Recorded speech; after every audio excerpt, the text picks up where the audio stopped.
October 8, 1938. Salisbury Hall, Hertfordshire. The morning light slanted through tall windows onto Geoffrey de Havilland's drawing board, illuminating sketches that would be dismissed as fantasy by nearly every aviation expert in Britain. Rain tapped against glass panes as he traced the outline of an aircraft that violated every principle of modern bomber design. No defensive armament. No armor plating. No metal-stressed skin construction. Just speed, wood, and an idea that Air Ministry officials would soon call suicidal. The conventional wisdom of 1938 was absolute. Modern combat aircraft required metal construction, aluminum alloys that could withstand battle damage and the stresses of high-speed flight. Would belong to the previous war, to fabric-covered biplanes that puttered through skies at speeds a fast car could match. The RAF had moved beyond such primitiveness. Their new bombers, the Wellington, the Sterling, the Lancaster, represented progress. Heavy aircraft carrying tons of bombs, protected by multiple gun turrets, armored cockpits, self-sealing fuel tanks. Defense through firepower and armor. That was the doctrine. But de Havilland had been building aircraft since 1910. He'd watched metal construction evolve, observed its advantages, understood its appeal. He'd also seen its limitations. Aluminum required specialized tools, precise manufacturing techniques, supply chains vulnerable to disruption. The British aircraft industry was already struggling to meet rearmament demands. Every factory capable of working aluminum was committed to existing programs. Competition for materials, for skilled workers, for production capacity, it all pointed toward inevitable bottlenecks. Wood offered different mathematics. Britain had furniture factories across the country, craftsmen who understood laminated construction, timber supplies from colonies that metal embargoes couldn't touch. Piano makers could build aircraft components. Boat builders understood curved wooden structures. The resource base was vast, untapped, invisible to military planners focused on modern industrial materials. De Havilland's team at the company's Hatfield facility had been experimenting with laminated wood construction since 1936. Not traditional wooden spars and ribs covered with fabric, but something new, thin layers of birch plywood bonded with casein glue, forming monocoque structures where the skin itself carried structural loads. The technique created strength-to-weight ratios that matched aluminum while using materials Britain could produce in unlimited quantities. The Air Ministry didn't want to hear it. Their specification for a new bomber demanded metal construction explicitly. When de Havilland first proposed an unarmed wooden bomber in early 1938, the response was polite dismissal. When he persisted, presenting performance calculations showing his design could outrun fighters, the dismissal became less polite. Air Vice Marshal Wilfred Freeman, responsible for research and development, summarized official opinion in a memo: wood construction is obsolete. Any proposal based on wooden airframes represents a step backward incompatible with modern air warfare requirements. The reasoning seemed sound. Fighters were getting faster. The Messerschmitt Bf 109 could reach 350 miles per hour. The new Focke-Wulf FW 190 promised even higher speeds. A bomber relying on speed alone would be caught and destroyed. Better to accept slower speeds, add armor and guns, give crews a fighting chance. That was the professional military view, shaped by years of tactical doctrine development and combat experience from Spain. De Havilland understood the logic. He also understood something the Air Ministry didn't: the exponential relationship between speed and survivability. An aircraft 50 miles per hour faster than its pursuer didn't just have an advantage. It had near invulnerability. Interception became a geometry problem with no solution. Fighters needed altitude advantage, perfect positioning, ideal conditions. Give a bomber enough speed margin and those conditions became impossible to achieve. But speed required more than just a fast airframe. It required the right engines, careful aerodynamic design, and brutal minimalism. Every pound of armor, every gun turret, every piece of defensive equipment added weight and drag. The mathematical relationship was unforgiving: add defensive armament, lose speed, make the defensive armament necessary. Remove defensive armament, gain speed, make defensive armament unnecessary. October 1938 passed into November. Neville Chamberlain returned from Munich waving his peace agreement. Peace for our time lasted less than a year, but in that brief window, de Havilland continued refining his design. His team calculated structural loads, tested wood-to-wood joints, experimented with glue formulations that could withstand moisture and temperature extremes. The work continued without official support, funded from company resources, driven by conviction that war was coming and Britain would need every advantage. The aircraft taking shape on drawing boards had elegant simplicity. Twin engines mounted in nacelles on a straight wing. Shoulder-mounted wing configuration for maximum internal volume. Oval section fuselage built entirely from laminated wood. No gun turrets breaking the aerodynamic line. No armor plating adding dead weight. Just 2 Rolls-Royce Merlin engines, a crew of 2, and a bomber that would be faster than most fighters. By December, preliminary estimates showed the design could reach 400 miles per hour carrying a 1,000-pound bomb load to Berlin. 400 miles per hour. Faster than any operational fighter in 1938. Fast enough to outrun interception, fast enough to operate in daylight without fighter escort, fast enough to make defensive armament genuinely unnecessary. The Air Ministry's reaction to these claims was predictable. Skepticism shaded into disdain. 400 miles per hour from a wooden bomber. Impossible. The laws of physics didn't work that way. Metal was stronger, lighter, more reliable. Wood warped, cracked, absorbed moisture, burned. Using wood for high-performance aircraft was romantic nonsense, the desperate fantasy of a designer unable to accept that his era had passed. Freeman's response to de Havilland's revised proposal in December 1938 was blunt: the Air Ministry cannot support development of wooden aircraft when metal construction represents clear technical superiority. Resources must be directed toward practical programs likely to contribute to national defense. Translation: no funding, no contract, no interest. Other British aircraft designers agreed. At Vickers, Barnes Wallis was designing the Wellington's metal-framed successor. At Short Brothers, engineers worked on the all-metal Stirling. At Avro, Roy Chadwick was deep into Lancaster development. These were serious aircraft built by serious people using serious materials. Wood belonged in furniture factories, not combat aircraft factories. Geoffrey de Havilland was 76 years old in 1938, old enough to have designed aircraft before World War I, experienced enough to have seen military aviation evolve from fragile scouts to robust bombers. He'd earned respect, accumulated credibility. But credibility had limits.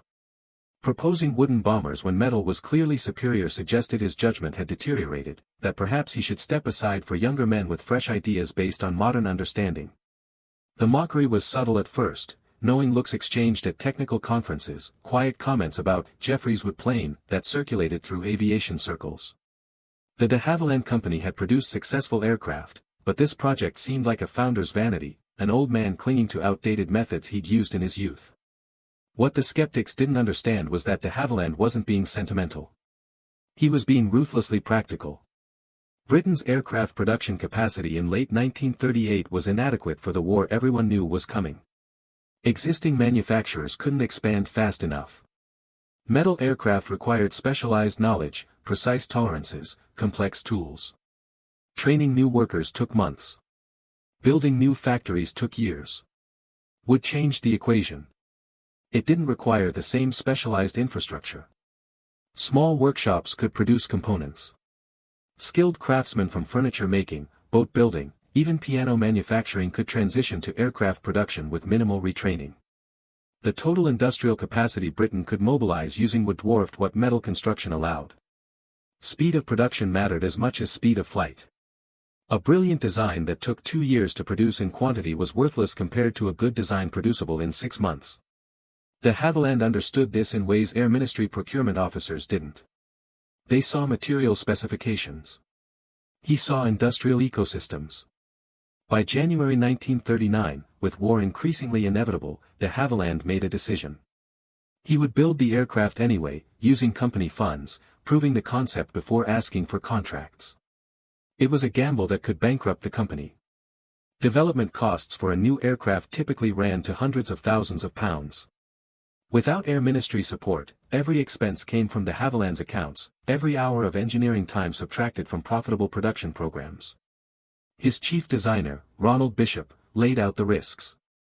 The company had contracts for the Tiger Moth trainer, the Dragon transport, established aircraft with steady orders. Diverting resources to an experimental bomber meant delaying those deliveries, potentially losing customers, definitely burning money on a project the Air Ministry had explicitly rejected. De Havilland's response was characteristic: "We'll build it anyway. If we're right, they'll need it. If we're wrong, we'll have lost a fortune learning something valuable." Bishop began detailed design work in February 1939. The specification he worked to was simple: carry 1,000 pounds of bombs to Berlin at 400 miles per hour using wooden construction and 2 Merlin engines. What emerged on the drawing boards through spring 1939 was revolutionary in its conservatism. No exotic features, no unproven technologies. Just elegant application of known principles. The fuselage was essentially a wooden tube, oval in cross-section, built up from multiple layers of birch ply separated by balsa core material. The sandwich construction provided exceptional stiffness and strength while remaining remarkably light. The wings used the same laminated technique, birch ply skins over spruce spars, the whole assembly bonded into a rigid structure that distributed loads efficiently. No fabric covering, no metal fittings except where absolutely necessary. Wood doing the work wood did best, resisting bending, carrying compression loads, forming smooth aerodynamic shapes. The key innovation was manufacturing technique. Traditional wooden aircraft used carved ribs, assembled frames, complex internal structures. Bishop's design eliminated most of that. The skin itself was the structure. Components were molded to shape in jigs, bonded together, creating strong, light, aerodynamically smooth assemblies that small workshops could produce without elaborate equipment. April 1939. The design was complete enough to show potential customers. De Havilland arranged meetings with RAF officers, demonstrated the performance calculations, explained the production advantages. The reception was cool. Wood aircraft? In 1939. The Luftwaffe was building all-metal bombers. The Americans were building all-metal bombers. Modern air forces used metal. Suggesting otherwise revealed, at best, outdated thinking. But de Havilland had one ally in the Air Ministry, Air Vice Marshal Freeman, the same officer who'd rejected the concept 6 months earlier. Freeman had been watching German rearmament accelerate, calculating British production capacity, recognizing the gap. His opinion was evolving. Not because he suddenly believed wood was superior to metal, he didn't. But because Britain needed production capacity more than it needed perfect materials. A wooden bomber that could be built in 6 months was more valuable than a metal bomber that took 18 months. A design that used surplus industrial capacity was more valuable than one competing for scarce resources. Freeman didn't love de Havilland's design. He needed it. September 1, 1939. Germany invaded Poland. Britain declared war 2 days later. The illusion of peace collapsed. Air Ministry priorities shifted overnight. Suddenly, production speed mattered more than material preferences. Freeman authorized preliminary talks with de Havilland. Not a contract, not yet. Just discussions. What could this wooden aircraft actually do? How fast could production begin? What resources would it require? De Havilland's answers were specific. First flight could happen within 12 months if development funding was provided. Production could begin 6 months after that using small workshops across Britain, none of them currently involved in aircraft manufacturing. The design could be adapted for multiple roles: bomber, reconnaissance, possibly fighter. The versatility interested Freeman.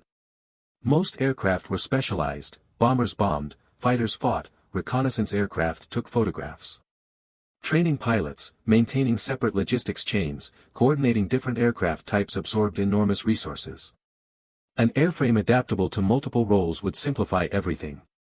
October 1939. Freeman authorized development funding. Not full support, not enthusiastic endorsement. Just enough money to build 2 prototypes, see if de Havilland's claims had any validity. The Air Ministry remained skeptical, but skepticism was becoming expensive. Every aircraft that could potentially contribute to winning a war deserved evaluation. But the authorization came with constraints. The prototypes would be built as fast unarmed bombers, proving the speed concept first. If they performed as promised, reconnaissance and fighter variants could follow. If they failed, the program would be cancelled with minimal loss. De Havilland had his chance to prove the skeptics wrong. Or prove them right and destroy his company's reputation. January 1940. Salisbury Hall, Hertfordshire. The workshop that would build Britain's most controversial aircraft was actually a converted estate building, deliberately located away from the de Havilland factory at Hatfield to maintain secrecy. Security concerns drove the choice. If German intelligence learned about experimental programs, bombing raids could destroy prototypes before they flew. Salisbury Hall offered obscurity, a quiet country location where unusual activity wouldn't draw attention. The team Bishop assembled numbered 40 men, a small group by aircraft industry standards. Large manufacturers employed thousands, operated multiple production lines, built dozens of aircraft monthly. But wood construction allowed different organization. Small teams, hand tools, traditional craftsmanship. The men Bishop recruited came from furniture making, boat building, musical instrument construction. They understood laminated wood, knew how to work curved shapes, could bond complex assemblies without elaborate jigs. Work began on prototype W4050 in March 1940. The timing was desperately unfortunate. Germany invaded Norway in April, then Denmark. May brought the assault on France and the Low Countries. June saw France collapse and British forces evacuated from Dunkirk. The war was going catastrophically wrong, and de Havilland's team was building a wooden bomber that most RAF officers considered a waste of resources. The construction process revealed both strengths and problems with wooden airframes. Strength first, the laminated birch ply sandwich structures showed remarkable rigidity. When test sections were subjected to loading, they proved stronger than equivalent aluminum structures.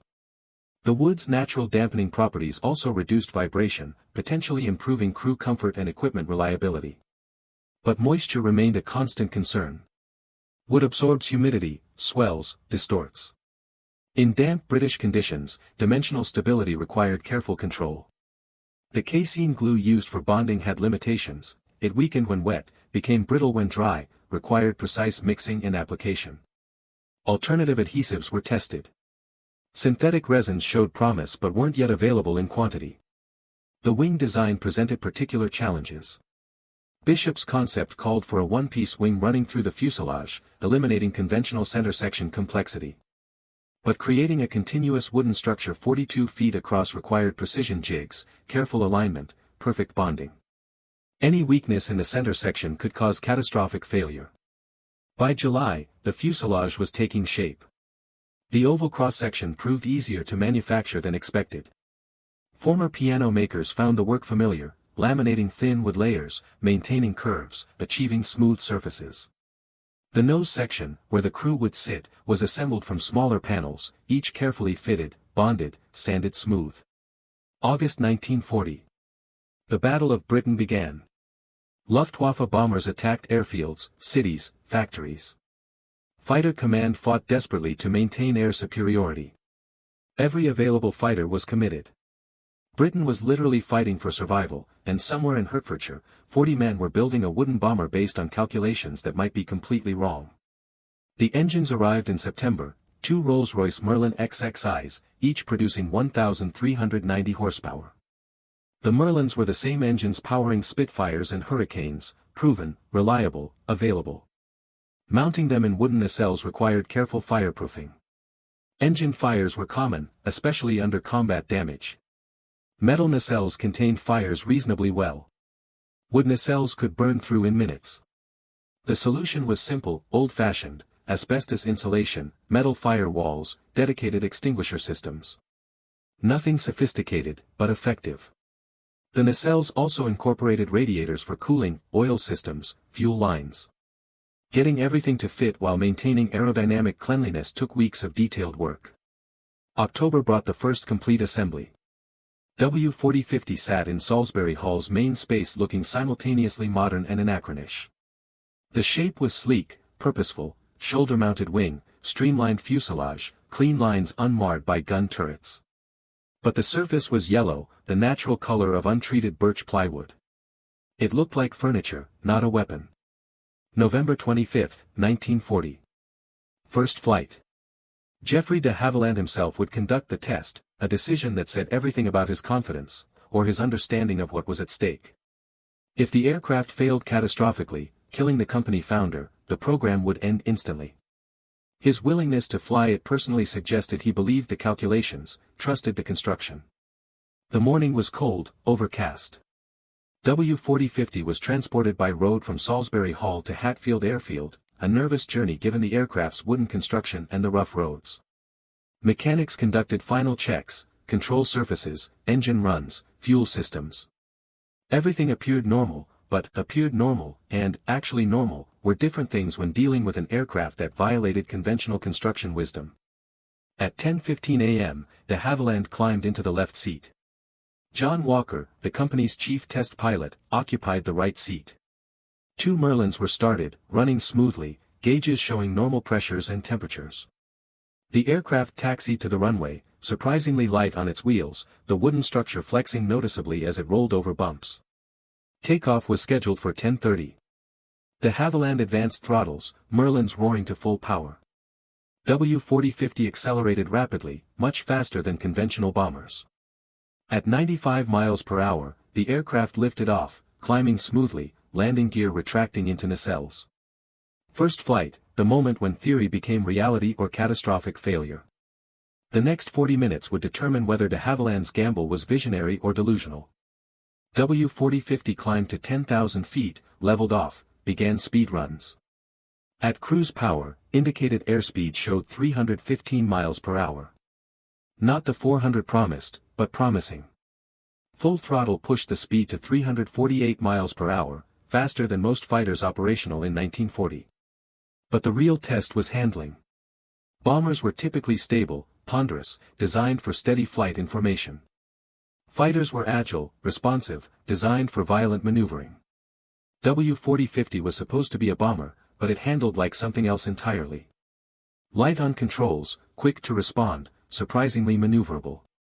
De Havilland rolled the aircraft through 30-degree banks, pulled moderate G-loads, tested control authority at different speeds. The wooden structure performed exactly as calculated, stiff, strong, showing no tendency toward flutter or distortion. The feared moisture problems weren't evident. The casein glue held. The laminated construction distributed loads smoothly. After 40 minutes, de Havilland brought W-4050 back to Hatfield, landed, taxied to dispersal. His first words after shutdown were characteristically understated: "It flies well." Coming from a man who'd been designing aircraft for 30 years, that meant something. Chief designer Bishop pressed for details.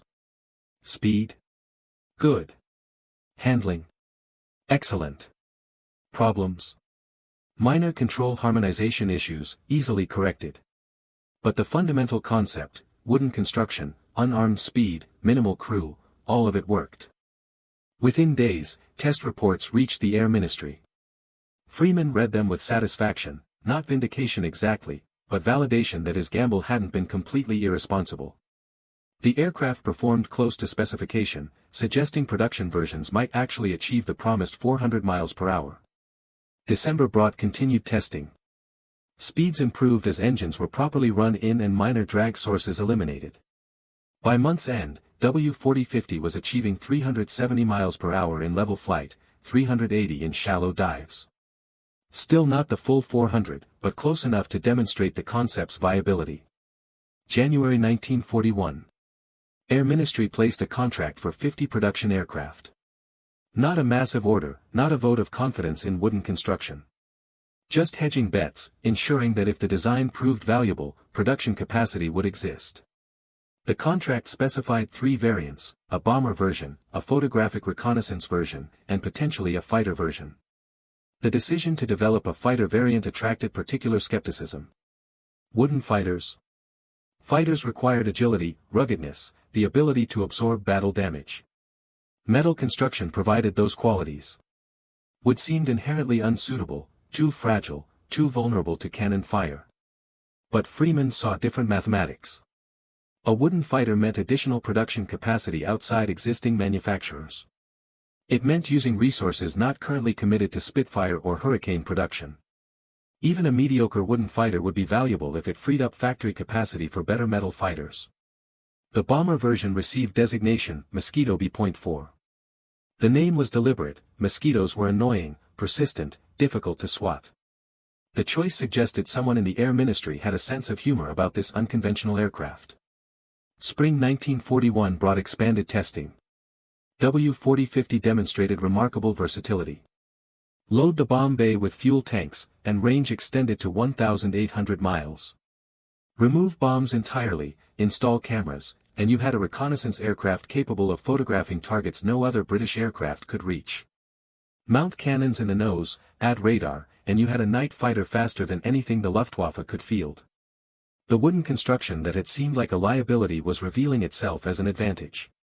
Wood absorbed radar energy better than metal, making the aircraft harder to detect. Wood could be repaired in field conditions using simple tools. Battle damage that would ground a metal aircraft could be patched with plywood and glue. June 1941. The first production Mosquitoes began emerging from the de Havilland factory. Not 50 aircraft as originally contracted, Freeman had increased the order to 150 after seeing test results. Other manufacturers were brought in to meet demand. Standard Motor Company, traditionally building cars, retooled to produce Mosquito fuselages. Furniture factories across Britain began making wing components. The dispersed production proved exactly what de Havilland had promised. Wood aircraft could be built anywhere with basic equipment and skilled craftsmen. No specialized tools, no elaborate machine shops. Just jigs, glue, and people who understood wood. But getting pilots to fly Mosquitoes remained challenging. Most RAF pilots had trained on conventional aircraft, metal structures, defensive armament, armor protection. The Mosquito violated everything they'd been taught about bomber operations. No gun turrets meant no defensive capability. No armor meant no protection from fighters. Speed was supposed to compensate, but speed was just theory until you tested it under combat conditions. November 1941. The first operational Mosquito unit formed, No. 105 Squadron, based at Swanton Morley. The squadron's mission was long-range reconnaissance over occupied Europe, photographing targets for Bomber Command. Dangerous work, previously conducted by Spitfires that could barely reach the targets and had no room for proper camera equipment. The Mosquito changed everything. Range to penetrate deep into Germany. Speed to escape interception. Altitude performance to fly above most anti-aircraft fire. Room for comprehensive camera equipment producing high-quality intelligence photographs. December 1941. The first operational sorties began. Target, Paris. Mission, photograph German military installations. Pilot, Flight Lieutenant Rupert Clerk. Observer, Sergeant Edwin Chandler. They took off at dawn, climbed to 25,000 feet, crossed the channel at maximum cruise speed. German radar detected them, but by the time fighters scrambled, the Mosquito was already over target. Cameras captured images of railway yards, fuel depots, troop concentrations. Clerk turned for home, maintaining altitude and speed. Two Focke-Wulf FW-190s attempted interception but couldn't reach firing position before the Mosquito crossed back over the channel. Total mission time, 3 hours. Intelligence photographs, excellent quality.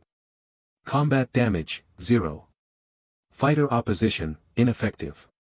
The mission proved every claim de Havilland had made. Speed worked. Wooden construction worked.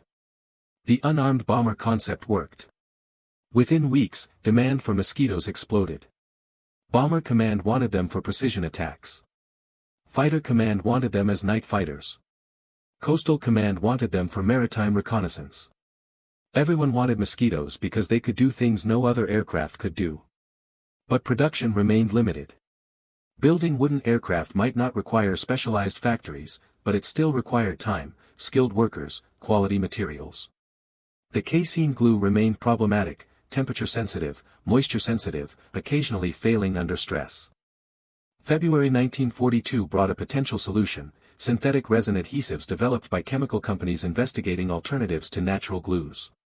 The new resins offered superior moisture resistance, higher strength, more consistent performance. But transitioning production to new adhesives meant retraining workers, retesting joints, potentially discovering new problems. De Havilland authorized the change anyway. Short-term disruption was acceptable if it prevented long-term failures. Better to slow production temporarily than deliver aircraft with questionable adhesive reliability. The transition took 3 months. By May 1942, all new Mosquitoes used synthetic resin adhesives, and the improvement in service reliability was immediate. Fewer delamination problems, fewer moisture-related issues, fewer structural concerns. June 1942. The Mosquito began proving itself in combat. Not just reconnaissance missions, but bomber operations. Small formations attacking precision targets in daylight, the Philips radio factory in Eindhoven, railway marshalling yards in France, Gestapo headquarters in occupied cities. The tactics were revolutionary. Conventional bombers attacked in large formations for mutual protection, dropped bombs from high altitude, accepted significant losses as inevitable. Mosquitoes attacked alone or in pairs, flew low and fast, hit targets with precision, escaped before defenses could react. Loss rates were astonishingly low. Conventional bomber operations sometimes lost 10% of attacking aircraft. Mosquito operations typically lost less than 1%. The mathematics were compelling. A wooden aircraft designed by a man accused of outdated thinking was proving more survivable than heavily defended metal bombers. The bomber variant's success led to the fighter variant's approval. If wood worked for bombers, why not fighters? By August 1942, the Mosquito NF-2 night fighter entered service. For 20mm cannons in the nose, radar in the nose cone, performance superior to any German night fighter. The wooden aircraft that Air Ministry experts had dismissed as obsolete was becoming indispensable. Production increased to nearly 300 aircraft per month by year's end, a rate impossible for a conventional metal aircraft requiring specialized manufacturing. But the aircraft's greatest test was still ahead. January 30, 1943. Morning light over Berlin revealed clear skies, excellent visibility, conditions RAF Bomber Command typically avoided. Daylight raids over Germany meant facing fighter opposition, anti-aircraft fire, the full weight of Luftwaffe air defense. Heavy bombers attacking in daylight suffered catastrophic losses. Experienced crews knew dawn launches meant someone wasn't coming home. But 3 Mosquitoes were preparing for a daylight raid deep into Germany. Not a large force, not a typical bombing mission. Something different. The target was Berlin itself, specifically a broadcasting facility where Hermann Göring was scheduled to deliver a radio address commemorating the Nazi Party's 10th anniversary in power. The plan was audacious to the point of absurdity. Arrive over Berlin exactly as Göring began speaking, drop bombs on the broadcasting facility, escape before fighters could intercept. The psychological impact would be enormous, the Luftwaffe chief humiliated by British bombers over his own capital during his own speech. But the practical risk was equally enormous. Any delay, any mechanical problem, and the Mosquitoes would be caught by fighters with no means of defense except speed. Squadron leader Reggie Reynolds led the mission from 105 Squadron. He'd been flying Mosquitoes since December 1941, understood the aircraft's capabilities and limitations. His navigator, Flying Officer Edward Sismore, had planned the route, low-level approach over Denmark to avoid radar detection, climb to 20,000 feet over the Baltic, then high-speed run to Berlin. At 10 a.m., 3 Mosquitoes lifted off from Marne. Weather was perfect, no clouds, unlimited visibility. Exactly wrong for bombers, exactly right for what Reynolds planned. They flew at 50 feet over the North Sea, wingtips almost touching wave tops, staying below German radar coverage. The first challenge came at the Danish coast. Flak batteries opened fire as they crossed the coastline.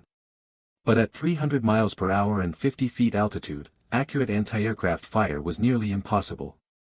Black puffs burst behind them, tracers arced past, nothing connected. They were through and over Denmark before gunners could adjust aim. At 11:15, they climbed to attack altitude over the Baltic. Oxygen masks went on. Bomb doors tested. Navigation calculations rechecked. Berlin was 45 minutes ahead at cruising speed. Göring's speech would begin at 12 o'clock noon. They needed to arrive exactly then, too early and they'd miss him, too late and fighters would be waiting. German radar picked them up at 11:30. 3 contacts, high altitude, fast moving, heading toward Berlin. The Luftwaffe scrambled fighters, Focke-Wulf FW-190s from bases around the capital. But the fighters needed time to climb to altitude, time to position for interception. Time was something the Mosquitoes controlled. At 11:55, Berlin appeared ahead. January sun reflected off the Spree River, outlining the city in silver. Reynolds could see the Reichstag, the Brandenburg Gate, Tempelhof Airport. He could also see German fighters climbing to intercept, for FW-190s at 15,000 feet, still 5,000 feet below them. At exactly 12 o'clock noon, as Göring began speaking, Reynolds rolled into his attack dive. The broadcasting facility was clearly visible, a distinctive building in central Berlin. Bomb aimer confirmed identification. Range closing. At 12,000 feet, Reynolds released 4 500-pound bombs arcing toward the target. The timing was perfect. As Göring spoke about Luftwaffe invincibility, British bombs exploded around Berlin's broadcasting center. The speech was interrupted mid-sentence, replaced by air raid sirens and the sound of detonations. German radio went silent for 11 minutes before switching to backup facilities. Reynolds pulled out of the dive at 8,000 feet, firewall throttles, diving away from Berlin at maximum speed. The FW-190s were trying to intercept, but geometry worked against them. The Mosquitoes were diving, accelerating, already at 400 miles per hour. The German fighters couldn't catch them. At 12:15, the 3 Mosquitoes were clear of Berlin, heading north at low altitude, racing for the Baltic coast. German fighters pursued for 20 minutes before breaking off. They couldn't catch aircraft 50 miles per hour faster, couldn't sustain maximum speed long enough to close the gap. At 13:30, all 3 Mosquitoes landed back at Marham. 0 losses, 0 damage, mission successful. The raid itself caused minimal physical damage, a few broken windows, some minor fires. But the psychological impact was massive. British bombers had struck Berlin in broad daylight during a speech by Göring himself, then escaped without loss. German propaganda tried to minimize the event, but the damage was done. If British bombers could reach Berlin unopposed during the day, what did that say about Luftwaffe air defense? What did it say about Göring's claims of German air superiority? For the RAF, the Berlin raid proved something more fundamental. The Mosquito concept worked under the most challenging conditions imaginable. Deep penetration of heavily defended airspace, daylight operations, precision targeting, complete success, 0 losses. Everything conventional wisdom said was impossible, the Mosquito made routine. February 1943 brought expanded operations. Mosquito bomber squadrons began attacking targets across occupied Europe, factories, railways, military installations. Loss rates remained astonishingly low, typically under 1% per mission. Conventional heavy bomber operations lost 3 to 5% routinely, sometimes much more. The mathematics drove Air Ministry interest in dramatic new directions. A wooden aircraft built outside normal manufacturing channels, requiring minimal strategic materials, achieving better survival rates than heavily defended metal bombers, the implications were revolutionary. But the Mosquito's versatility was becoming its own challenge. Every command wanted them. Bomber Command wanted more bomber variants for precision attacks. Fighter Command wanted night fighter versions to counter German bombers. Coastal Command wanted maritime variants for attacking submarines and shipping. Photographic reconnaissance units wanted specialized camera platforms. Production couldn't meet demand. Even at 300 aircraft per month, the Mosquito remained scarce relative to requirements. Every squadron operating them wanted more. Every command not operating them wanted some. March 1943. Air Chief Marshal Arthur Harris, commanding Bomber Command, specifically requested increased Mosquito allocations. Harris was known for advocating heavy bomber operations, massed attacks by Lancasters and Halifaxes destroying German cities. But even Harris recognized the Mosquito's unique capabilities. His reasoning was tactical, not sentimental. Heavy bombers needed diversionary attacks to split German defenses. Small Mosquito formations attacking secondary targets forced the Luftwaffe to disperse fighter resources. Every night fighter chasing Mosquitoes away from the main target was one less fighter attacking the heavy bomber stream. The Mosquito's speed made it ideal for diversionary raids. Launch Mosquitoes first, have them attack targets across Germany, force German controllers to scramble fighters, then send in the main force while defenses were confused. It was deception warfare, and the Mosquito's performance made deception practical. April brought one of the most audacious Mosquito operations, a low-level daylight raid on the Gestapo headquarters in The Hague. The building held resistance members awaiting execution, along with detailed records of Dutch underground organizations. Destroying it meant saving lives and disrupting German intelligence operations. The target was in a dense urban area, requiring extreme precision. Too high and bombs would miss. Too low and blast damage would kill civilians. The mission needed surgical accuracy from aircraft delivering tons of high explosive. 6 Mosquitoes from 487 Squadron executed the attack on April 11. They approached at 50 feet, climbed to 1,500 feet over the target, dropped bombs with such precision that the Gestapo building collapsed while adjacent structures remained standing. German officers inside were killed. Resistance members escaped. Intelligence files were destroyed. Loss: 1 Mosquito damaged by flak, forced to land in England with wounded crew. 5 returned undamaged. The raid demonstrated capabilities no other aircraft possessed: speed, precision, survivability, operational flexibility. May 1943. The first specialized Mosquito photo reconnaissance variant entered service, PR.9, capable of photographing targets anywhere in Europe, flying too high and too fast for effective interception. Intelligence officers received images of German factories, railways, military installations with unprecedented detail. The photographs revealed something unexpected: German industry was dispersing production facilities, moving critical manufacturing underground or into remote areas.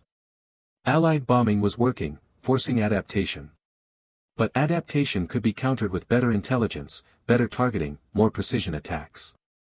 Mosquitoes provided that precision. By June, specialized Pathfinder Mosquitoes were marking targets for heavy bomber raids, dropping colored flares with accuracy conventional Pathfinders couldn't match. Main force bombers could then concentrate on marked areas, improving bombing accuracy, reducing collateral damage.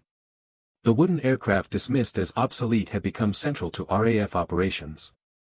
But the ultimate vindication came in a different role entirely, as a night fighter. July 1943. German night bombing of Britain had largely ceased, but Luftwaffe bombers still operated over Europe, attacking Allied shipping, supporting ground forces, conducting nuisance raids. Stopping them required night fighters, and the Mosquito proved exceptional at the task. The NF.2 variant mounted AI, air interception, radar in the nose, for 20 mm cannons below the cockpit, and enough speed to catch any German bomber. Pilots quickly discovered the aircraft handled like a fighter despite its size, responsive, agile, capable of sustained combat maneuvering. Squadron leader Brant's Burbridge, flying Mosquito night fighters with 85 Squadron, began accumulating victories at a rate that seemed impossible. By November, he destroyed 14 German aircraft. His tactics were simple: use radar to locate targets, approach unseen from behind, close to minimum range, fire short bursts into engines. The Mosquito's wooden construction helped. Wood absorbed radar energy better than metal, making the aircraft harder for German radar to detect. German night fighter crews reported ghost aircraft appearing on their screens then disappearing, appearing again in different locations.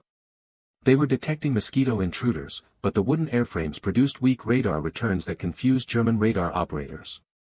November 4, 1944. Burbridge and his radar operator, Flight Lieutenant Bill Skelton, flew a mission that would enter aviation history. Operating over Germany, they intercepted and destroyed 4 German night fighters in 37 minutes, 1 Messerschmitt Bf-110 and 3 Junkers Ju-88s. 4 kills in one mission was unprecedented. The previous record for British night fighters was 2. Burbridge simply found a German fighter circuit pattern, joined the pattern undetected, picked off aircraft one by one as they prepared to land. His total expenditure, 800 rounds. 200 rounds per kill. Surgical precision enabled by the Mosquito's speed, handling, and low radar signature. By January 1945, Burbridge's total reached 21 confirmed victories, making him the highest-scoring British night fighter pilot of the war. His success, achieved entirely in Mosquitoes, proved the wooden fighter concept beyond any doubt. But the Mosquito's impact extended beyond individual achievements. Production had reached 400 aircraft per month by late 1944, absorbing manufacturing capacity the metal aircraft industry couldn't access. Small workshops across Britain were building components, furniture factories were producing fuselages, piano makers were creating wing sections. The dispersed production meant German bombing couldn't disrupt Mosquito manufacturing. Destroy one factory and production continued at 10 others. The wooden construction that seemed like a vulnerability had become strategic advantage. By war's end in May 1945, over 7,700 Mosquitoes had been built. They'd flown nearly every role imaginable: bomber, fighter, reconnaissance, Pathfinder, anti-shipping strike, night intruder, trainer. Loss rates remained consistently lower than metal aircraft in equivalent roles. The aircraft that Air Ministry experts dismissed as obsolete had become one of the war's most successful designs. The wooden construction they ridiculed proved more practical than metal for rapid production. The speed they called insufficient proved more effective than armor and guns. Geoffrey de Havilland's gamble had paid off completely. June 1945. The de Havilland factory at Hatfield continued producing mosquitoes even as victory celebrations echoed across Britain. Orders remained strong, the RAF still needed reconnaissance aircraft, the transition from wartime to peacetime wasn't instantaneous. But the urgency had vanished. Production rates would decrease gradually, not halt immediately.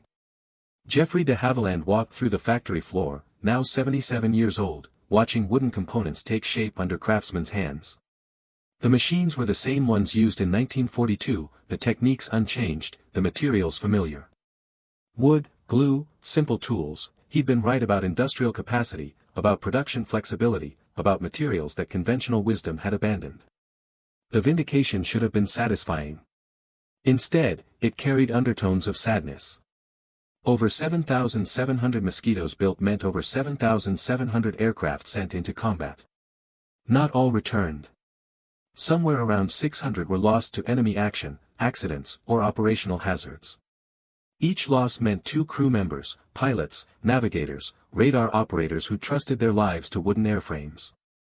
De Havilland knew the statistics favored the Mosquito. Its loss rate was lower than any comparable aircraft. More crews survived because of its speed. More missions succeeded because of its performance. But statistics were abstractions. Each loss was a person, someone's son, someone's husband, someone who'd climbed into a wooden aircraft and never came home. The crew survival rate told a more complete story. When mosquitoes were shot down, crews often escaped because the aircraft remained controllable longer than metal aircraft after battle damage. Wood didn't shatter like aluminum. It absorbed impacts, splintered gradually, gave crews extra seconds to bail out. But the deeper legacy wasn't about survival rates or production numbers. It was about challenging assumptions. In 1938, everyone knew modern aircraft required metal construction. Everyone except Geoffrey de Havilland. His willingness to question conventional wisdom, to trust calculations over popular opinion, to risk his company's resources on an idea others dismissed, that was the real story. August 1945. Mosquito production began its gradual decline. Orders were being cancelled as military requirements decreased. The RAF would continue operating Mosquitoes for years, but new aircraft wouldn't be needed in wartime quantities. The furniture factories that had built fuselages returned to making furniture. Piano makers returned to pianos. The dispersed production network disassembled as quickly as it had formed. Without war driving urgency, specialized manufacturing made more sense than distributed craftsmanship. The industrial ecosystem that had produced hundreds of Mosquitoes monthly simply faded away, leaving no physical trace beyond the aircraft themselves. September brought an unexpected development. The Royal Canadian Air Force expressed interest in purchasing additional Mosquitoes for peacetime reconnaissance and training. Canada had operated Mosquitoes during the war, built some under license, appreciated their versatility. Similar inquiries came from Australia, New Zealand, other Commonwealth nations. The Mosquito's export success revealed something about aircraft design. Flexibility mattered as much as raw performance. Nations with limited resources valued aircraft that could perform multiple roles. Training one crew type instead of 3 saved money. Operating one logistics chain instead of several simplified support. October 1945. The U.S. Army Air Forces conducted comprehensive tests on captured German night fighters and RAF aircraft, including the Mosquito.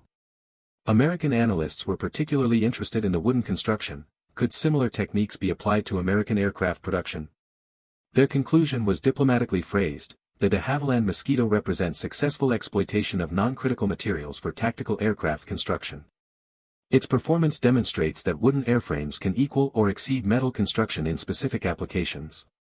However, American industrial capacity is optimized for metal production, and transition to wooden construction would require infrastructure changes unlikely to be justified by potential benefits. Translation: the Mosquito worked brilliantly for Britain, but America had different manufacturing advantages. The wooden construction that solved British production bottlenecks wasn't necessary when you had unlimited aluminum and massive aircraft factories. It was an honest assessment. The Mosquito wasn't universally superior to metal aircraft. It was perfectly adapted to British circumstances: limited aluminum, vast woodworking capacity, need for rapid production expansion. Different circumstances favored different solutions. November 1945. De Havilland began designing the Mosquito's successor, the Vampire, Britain's second jet fighter. Metal construction, not wood. The era of wooden aircraft was ending, not because wood had failed, but because jet engines required different structural considerations. High temperatures, sustained stress, aerodynamic loads beyond what laminated wood could reliably handle. The Vampire would use aluminum and steel. It would be faster than any Mosquito, more powerful, more expensive, harder to build. Progress meant returning to metal, but metal with lessons learned from wood. Simplified construction, minimized weight, emphasis on speed over defensive armament. The Mosquito's design philosophy survived even as materials changed. December 1945. The last wartime Mosquito rolled off production lines. The aircraft had been in frontline service for 4 years, flown thousands of combat missions, proven its concept repeatedly. But peacetime had different requirements, and production ceased not from failure but from success. The war was won, the aircraft had done its job. By 1946, most Mosquitoes were being retired from frontline service, transferred to training units or sold to foreign air forces. The RAF retained some for reconnaissance and target towing, but the operational squadrons were transitioning to jets, to metal, to the future. 1950 brought the Korean War and temporary reprieve for some Mosquitoes. A few squadrons were reactivated for night reconnaissance over North Korea. The missions were dangerous, the aircraft outdated by jet standards, but they still worked. Wooden aircraft built in 1944 were flying combat missions in 1951, proving that good design transcended temporary technological fashions. The last RAF Mosquito was retired in December 1955, 13 years after entering service. The final operational sortie was a training flight, no combat, no drama, just a quiet end to an exceptional aircraft's operational life. But the story didn't end with retirement. Preserved Mosquitoes entered museums. Air shows featured restored examples. Aviation historians began serious study of the aircraft's development and impact. The wooden bomber that had been ridiculed in 1938 became celebrated as one of World War II's most successful aircraft. Geoffrey de Havilland continued designing aircraft until his death in 1965 at age 82. His company survived him, eventually merged with other manufacturers, became part of British Aerospace. But the Mosquito remained his most famous achievement, the aircraft that proved an old man's, outdated, thinking was more innovative than all the modern experts. The wooden construction technique never returned to mainstream aviation. Jet aircraft required metal. Supersonic aircraft required exotic alloys. Modern materials like carbon fiber replaced both wood and aluminum. But the principle remained valid: unconventional solutions sometimes solve problems conventional approaches can't address. Today, fewer than 30 Mosquitoes survive from the 7,700 built. Most were scrapped for materials, burned for disposal, or simply rotted away. Wood doesn't preserve like metal. But those remaining examples draw crowds at air shows, reminders of a time when common materials and uncommon thinking combined to create something exceptional. The de Havilland Aircraft Museum, Hertfordshire. A restored Mosquito sits in controlled atmosphere, temperature regulated, humidity managed, every surface treated with preservatives. The yellow-brown birch plywood is faded now, decades old, showing fine cracks where casein glue has aged. But the aircraft remains intact, recognizable, still capable of flight if someone were foolish enough to attempt it.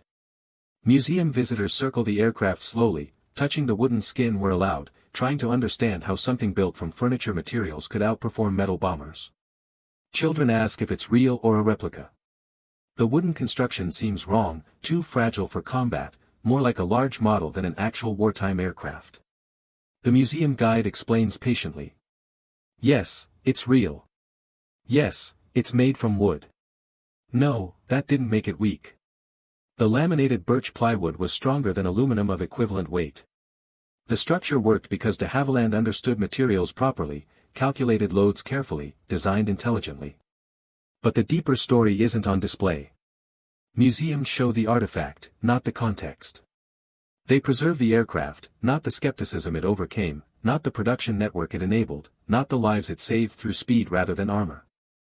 The RAF Museum at Hendon has a Mosquito suspended from the ceiling, positioned as if in flight, bomb doors open, representing a precision attack mission. The display includes mission reports, photographs, combat narratives. What it can't convey is the feeling of sitting in that wooden cockpit at 400 miles per hour over Germany, surrounded by fighters that couldn't catch you, protected by nothing except speed and the calculations of an old man who everyone said was wrong. The Imperial War Museum keeps another Mosquito in storage, climate-controlled, awaiting eventual display. It's a night fighter variant, black paint still visible, radar aerials intact. The museum acquired it from a scrapyard in 1963, one of the last Mosquitoes to avoid the cutting torch. Without that chance preservation, another piece of the story would be lost. Because wood doesn't survive like metal. Aircraft graveyards in deserts preserve aluminum airframes for decades, the dry climate prevents corrosion, and metal waits patiently for restoration or scrapping. But wooden aircraft rot. Moisture gets into seams, fungus spreads through laminations, the beautiful birch plywood delaminates and crumbles. Most Mosquitoes met that fate. Thousands were scrapped immediately after the war, burned for disposal, chopped up, discarded. A few survived in foreign service. The Norwegian Air Force operated Mosquitoes into the 1950s, storing some in cold climates that preserved the wood. Those became foundation stock for modern restorations. The restoration projects reveal how sophisticated the original construction was. Craftsmen attempting to rebuild Mosquitoes discover the casein glue bonding technique was more complex than modern epoxies. Getting joints to fit required precision that modern CNC machines struggled to replicate. The original builders did it with hand tools, jigs, skill developed through experience. One restoration team spent 3 years rebuilding a Mosquito fuselage using original techniques. They documented every joint, every layer, every detail. Their report noted that 1940s furniture makers achieved tolerances modern aerospace workers consider remarkable. The primitive, wooden construction actually demonstrated exceptional craftsmanship. But the surviving aircraft are fragments of a larger story. They represent the handful that escaped scrapping, the random few that happened to be preserved. The majority are gone completely, leaving only photographs, documents, memories from aging veterans who flew them. Flight Lieutenant Maurice Briggs flew Mosquito photo reconnaissance missions over Europe in 1944. Interviewed in 2012 at age 91, he recalled the first time he climbed into a Mosquito. "I thought they were joking. This is wood. This is made from wood. You're sending me over Germany in a wooden aircraft. But the first time you opened the throttles and felt the acceleration, you understood. Speed was armor. Speed was survival." Briggs died in 2015.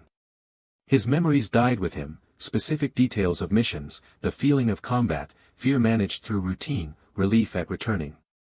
Museums preserve aircraft. They can't preserve the human experience of flying them. Squadron leader Tony Wickham flew Mosquito night fighters, accumulating 7 victories before war's end.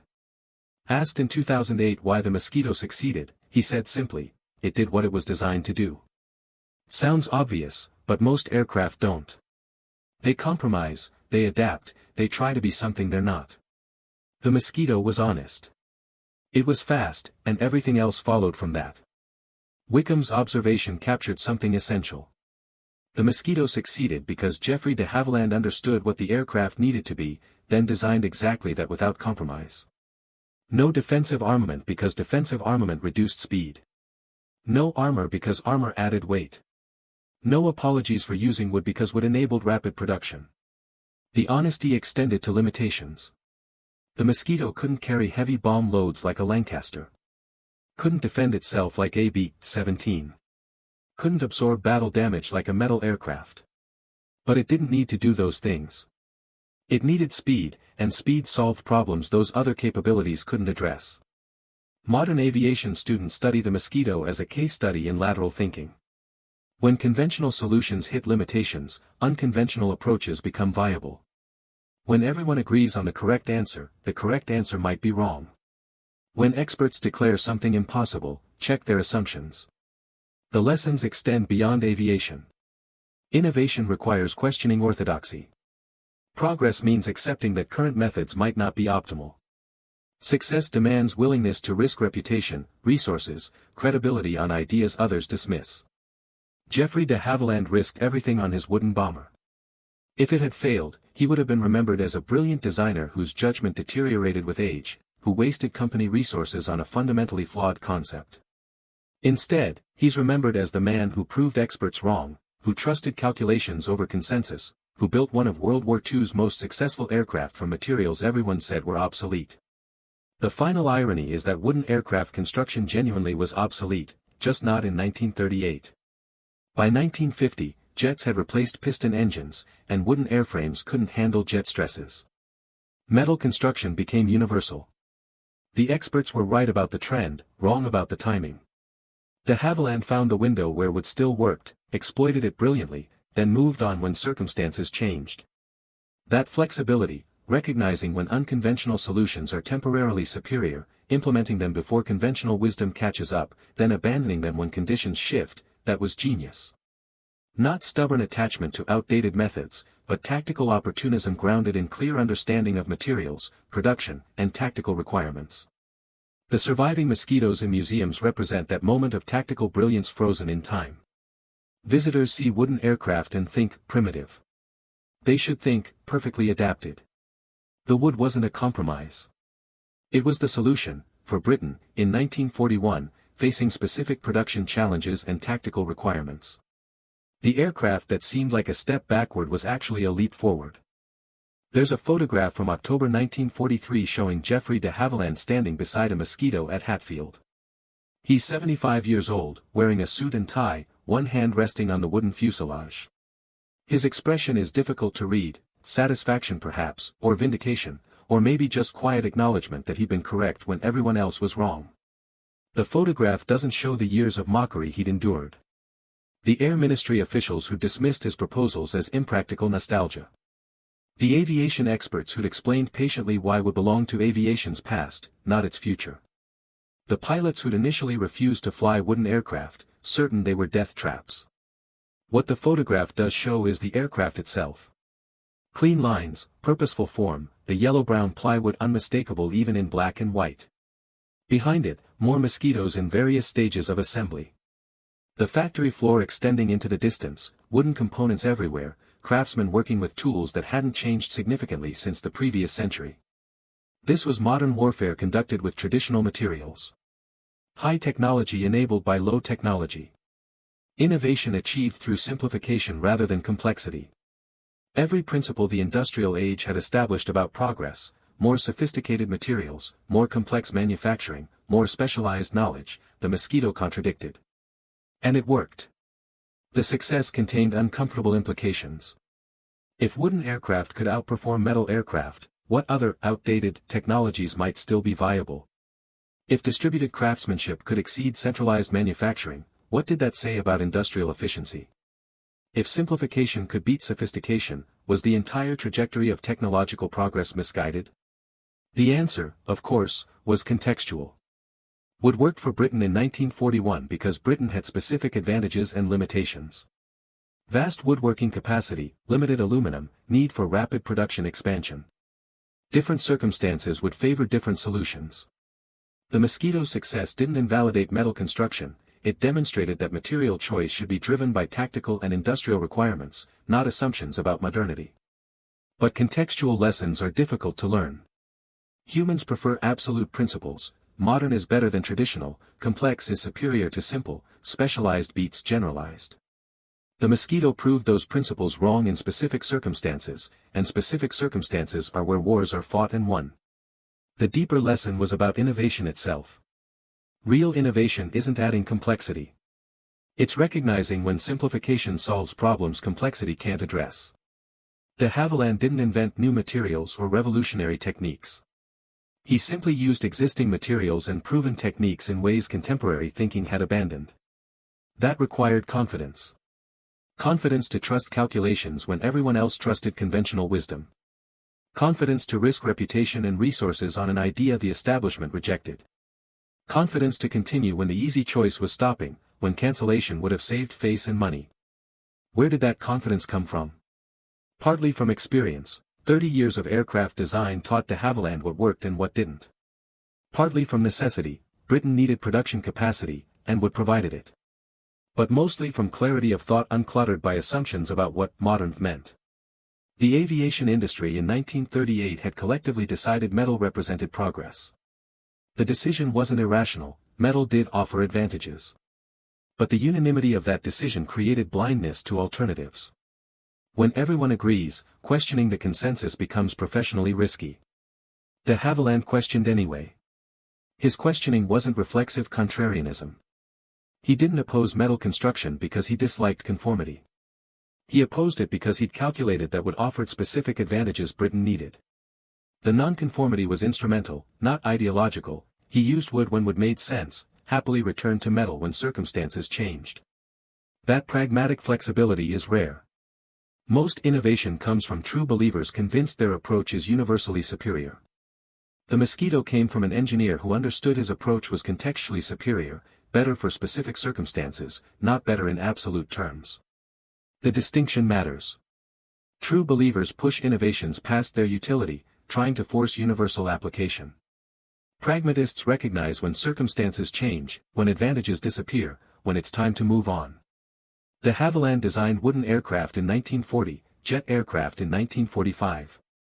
No attachment to outdated methods, just clear-eyed assessment of what each situation required. Military organizations struggle with this kind of thinking. Military culture values doctrine, standardization, proven methods. Innovation happens, but cautiously, incrementally, with extensive testing. Revolutionary changes face institutional resistance, not because organizations oppose progress, but because incorrect revolutions can be catastrophic. The Air Ministry's initial rejection of the Mosquito made sense from that perspective. Wooden aircraft contradicted doctrine. The proposal came without extensive testing, without prototypes, without the careful validation military acquisitions typically require. Rejecting it was professionally responsible. What changed minds was evidence. First flight demonstrated the concept worked. Operational missions proved combat viability. Statistical analysis showed superior loss rates. The evidence accumulated until skepticism became untenable, until the revolutionary became routine. But evidence took time to accumulate. If de Havilland had waited for Air Ministry approval before beginning development, the Mosquito would have entered service 2 years later, too late to influence the war's course. His decision to develop the aircraft privately, using company funds, accepting financial risk, bought the time that made the evidence possible. That's the uncomfortable part. Sometimes innovation requires circumventing established approval processes. Sometimes progress means ignoring experts who know better. Sometimes revolution needs rule-breaking. But rule-breaking can lead to disaster as easily as success. The difference between visionary and reckless is results. De Havilland was visionary because the Mosquito worked. If it had failed, he would have been reckless. The distinction wasn't visible beforehand, only in retrospect. That makes learning difficult. Success stories seem to validate rule-breaking, but selection bias hides the failures. How many other designers gambled on unconventional aircraft that failed? How many companies went bankrupt pursuing innovations that didn't work? How many brilliant ideas proved impractical under real conditions? The successful innovations get remembered and studied. The failures disappear, leaving distorted lessons about risk-taking and nonconformity. The honest lesson from the Mosquito isn't trust your vision against expert consensus. It's expert consensus is usually correct, but occasionally specific circumstances make unconventional approaches viable, and recognizing those circumstances requires deep technical knowledge, clear thinking about context, and willingness to accept that you might be wrong. That's less inspiring than trust your vision, but more accurate. De Havilland succeeded because he was right about the specific technical and industrial context of 1940 Britain. His rightness was contingent, contextual, fortunate. Under different circumstances, wooden bombers would have been the disaster experts predicted. But circumstances were what they were. Britain needed production capacity. Wood provided it. De Havilland recognized the alignment and acted. The Mosquito succeeded not because wood was superior to metal in absolute terms, but because wood was superior for Britain, in 1941, facing specific challenges. And that success changed thinking. After the Mosquito proved itself, unconventional materials became more acceptable. Composite structures, non-traditional manufacturing, distributed production networks, ideas that seemed radical became viable. The Mosquito didn't just win missions. It won arguments about what was possible. There's a moment in many Mosquito pilots' memoirs where they describe their first flight in the aircraft. The memory follows a pattern. Skepticism about wooden construction. Nervousness climbing into the cockpit. Then takeoff, and sudden understanding. The acceleration, the climb rate, the speed, everything conventional wisdom said wooden aircraft couldn't do, the Mosquito did effortlessly. Flight Lieutenant William "Bill" Taken, who flew Mosquito photo reconnaissance missions, wrote in 1987, "They briefed us on the aircraft's capabilities, but numbers on a page don't communicate the experience. When I pushed the throttles forward and felt that surge of power, when I watched the airspeed indicator climb past 300, past 350, past 400 miles per hour, I understood why this wooden aircraft was legendary. It wasn't made from wood despite being fast. It was fast because it was made from wood, or rather, because being made from wood allowed the design purity that made speed possible." Taken's insight captured something essential. The wooden construction wasn't incidental to the Mosquito's performance. It enabled the performance by permitting design choices metal construction would have prevented. No heavy gun turrets because wood couldn't support them efficiently. No thick armor because wood already absorbed impact better than thin aluminum. The limitations became advantages. But the memories also reveal costs. Navigator Sergeant James Dwyer recorded his experience of being shot down over Germany in December 1943. His Mosquito took cannon fire from a Focke-Wulf FW-190, multiple hits to the starboard engine nacelle. The engine caught fire. Standard procedure called for shutting down the burning engine, feathering the propeller, extinguishing the fire, attempting to reach friendly territory on one engine. Dwyer's pilot followed procedures perfectly. But the fire spread faster than metal aircraft fires typically spread. Wood burns. The nacelle structure caught. Flames extended back along the wing. Within 90 seconds, structural failure was imminent. They bailed out at 8,000 feet, both captured immediately after landing. The Mosquito crashed 3 miles away, burning so completely that investigators later found only ash and metal components. Metal aircraft caught fire too. Many burned completely. But wood added another dimension to fire risk. Once structural elements began burning, failure came quickly. The 60-second difference between metal fire and wood fire could mean the difference between successful bailout and catastrophe. Post-war analysis showed fire represented the Mosquito's primary vulnerability. Of the approximately 600 Mosquitoes lost to enemy action, nearly 40% burned after battle damage that metal aircraft might have survived long enough to land.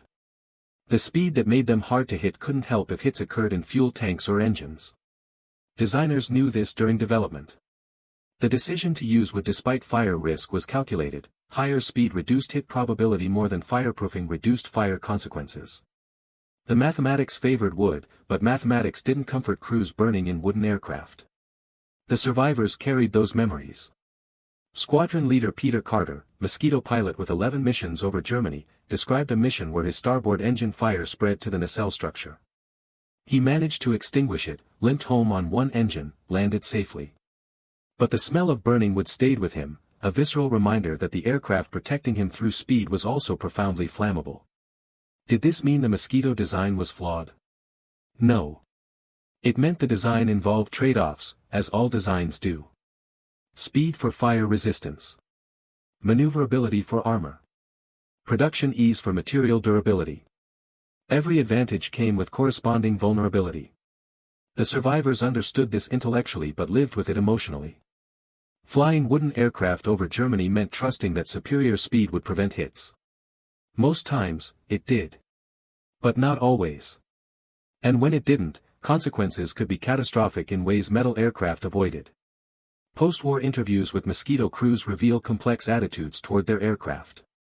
Pride in flying something exceptional. Confidence in its capabilities.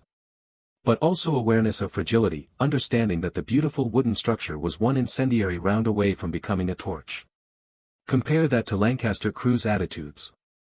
Lancasters were tough, metal, armored. They absorbed tremendous damage and kept flying. But they were also slow, vulnerable to fighters, attacked in formations where mutual defense still meant horrific losses. Lancaster crews felt protected by their aircraft's toughness but knew they'd be caught by fighters. Mosquito crews felt exposed by their aircraft's flammability but knew they'd outrun fighters. Different psychological contracts. Different fears. Same war. The varying experiences created debates among RAF veterans that continued for decades. Were mosquitoes better than heavy bombers? Depended on the mission. For precision attacks on single targets, absolutely. For carpet bombing industrial areas, definitely not. For reconnaissance, unquestionably. For hauling maximum tonnage, completely wrong tool. The debates missed the point.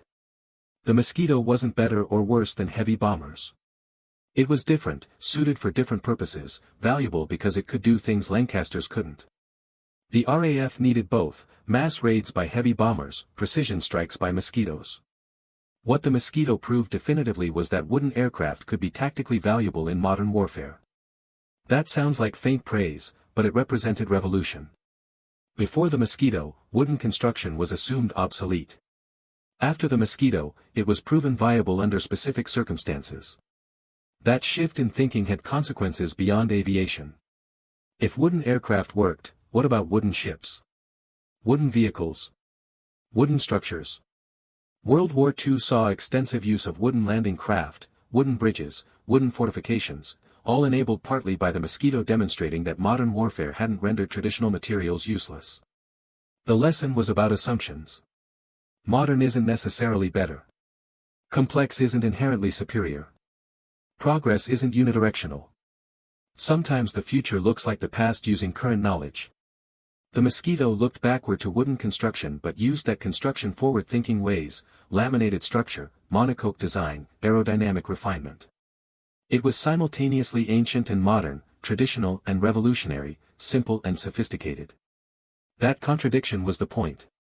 Real innovation often looks contradictory because it combines old elements in new configurations.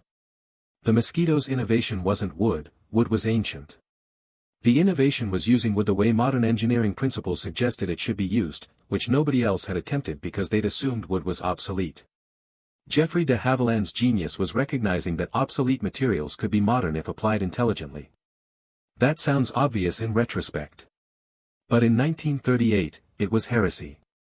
The last time a Mosquito flew operationally was 1963, a target tug with the Royal Navy, finally retired when spare parts became unobtainable. The pilot who flew it to storage reported that the wooden airframe, 20 years old, still felt solid, responsive, capable. Age hadn't diminished the fundamental soundness of the design. But by 1963, the Mosquito was a museum piece. Jets dominated military aviation. Supersonic fighters, long-range bombers, aircraft that would have seemed impossible when the Mosquito first flew. The wooden wonder had been eclipsed by technologies it helped enable: precision strike doctrine, unarmed fast bombers, multi-role aircraft design. The lessons outlived the aircraft. Modern precision-guided munitions embody the Mosquito philosophy: small, fast, accurate weapons replacing mass bombing. Stealth aircraft embrace similar thinking: avoid being hit rather than absorbing hits. The Mosquito's conceptual descendants don't use wood, but they use the same logic that made wood work: speed, precision, intelligence over brute force. UAVs represent the ultimate evolution of de Havilland's vision.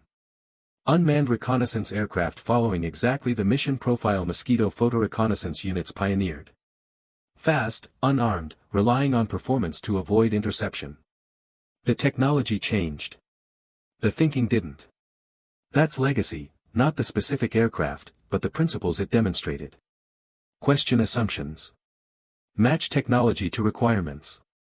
Recognize that unconventional solutions sometimes solve problems conventional approaches can't address. The surviving Mosquitoes in museums tell the story imperfectly. They show the artifact, beautiful and obsolete, impressive and outdated. What they can't show is the innovation required to conceive it, the courage required to build it, the skill required to fly it, the impact it had on aerial warfare. They can't show the Air Ministry officials who dismissed it, the pilots who proved them wrong, the production workers who built it in furniture factories, the crews who flew it over Germany at 400 miles per hour with nothing protecting them except speed and the calculations of an old man everyone called deluded. They can't show Geoffrey de Havilland at 76 years old, risking his company's future on wooden bombers when the world had moved to metal. They can't show Ronald Bishop designing components using principles that violated contemporary doctrine. They can't show the craftsmen bonding birch plywood with casein glue, trusting their work would hold at 400 miles per hour and 30,000 feet. They can't show the moment when skepticism turned to acceptance, when mockery became respect, when the wood plane became one of World War II's most successful aircraft. But they preserve the physical evidence. The laminated birch plywood, still intact after 80 years. The smooth curves of the fuselage. The wing that was supposed to be too weak, too heavy, too flammable. All of it still there, still remarkable, still challenging assumptions about what materials can do. That's what remains. Not just the aircraft, but the question it poses: what else are we wrong about? What other, obsolete, technologies might work if applied intelligently? What other conventional wisdom needs questioning? The Mosquito doesn't answer those questions. It just demonstrates they're worth asking. Geoffrey de Havilland died in 1965, having lived long enough to see the Mosquito enter museums, become history, transition from cutting-edge to historical artifact. His obituary mentioned the Mosquito prominently, calling it the wooden wonder that proved skeptics wrong. But de Havilland never described it that way. In interviews, he called it a practical solution to specific problems. The wonder wasn't the aircraft. The wonder was recognizing that practical solutions could come from questioning what everyone knew to be true. In the end, that was the real lesson of the Mosquito. Not that wood was better than metal, it wasn't, in absolute terms. Not that old methods beat new methods, they didn't, generally. The lesson was simpler and more profound: context matters. Requirements drive solutions. And sometimes the way forward means looking backward at materials and methods everyone else abandoned. The wooden bomber that Air Ministry experts ridiculed flew 39,795 operational sorties, dropped 27,821 tons of bombs, photographed countless targets, shot down hundreds of enemy aircraft, and returned crews at rates conventional bombers couldn't match. They laughed at the wood plane. Until it outflew them all. And then they stopped laughing.